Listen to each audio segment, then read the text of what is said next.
Welcome back. As we honor those who have given their lives for our country and our freedoms this Memorial Day, Western New York's Gold Star families have a special place in our thoughts. A first-of-its-kind memorial is taking place along Buffalo's waterfront to honor all those Western New Yorkers who have served in Iraq and Afghanistan, especially those brave men and women who have made the ultimate sacrifice. Joining us right now is Dan Frontiera. He has been heading up the Iraq-Afghanistan memorial efforts. And how's everything going? How is the project coming along? Lauren's making great progress.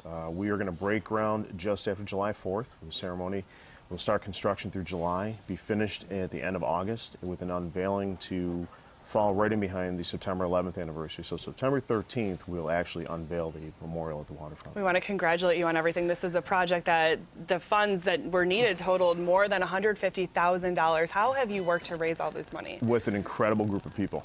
Nothing can ever be done by yourself. So a great committee of people came on board about a year or so ago. If you look back at St. Patrick's Day of 2013, we had $6,500 in the bank.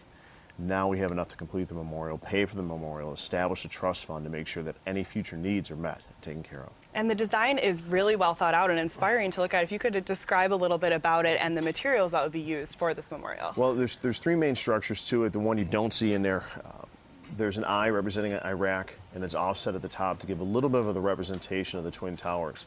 Offset behind that is an A for Afghanistan. And in front of those, just to the side, will be an abstract V for veteran. We've lost 71 individuals from the region. So we'll list out the names on all portions. It's made from a beautiful red granite. It's an American product coming out of North Dakota. And the base around it, the pavers will be done in a tan that is very reminiscent of the sand that we walked on.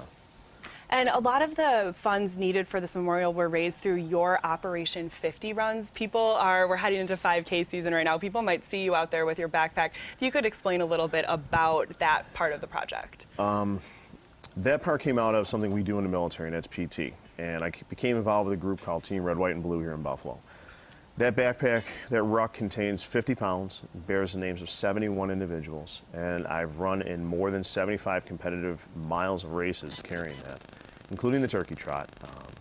Carrying a U.S. flag, it's just my way of kind of paying a debt that I owe.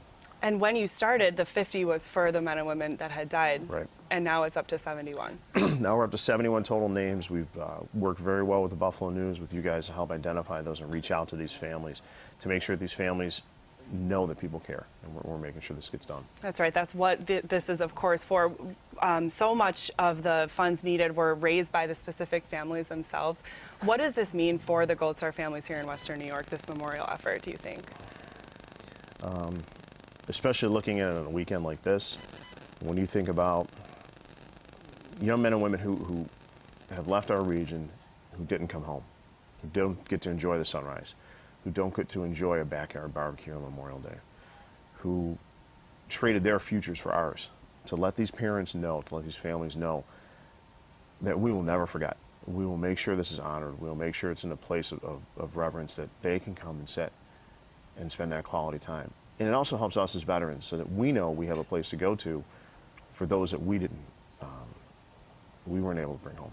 All right, Dan Frontiera, thank you so much. First of all, thank you for your service in Iraq. Thank you for being here to update us about this important memorial and really just reminding us why we all have this day off.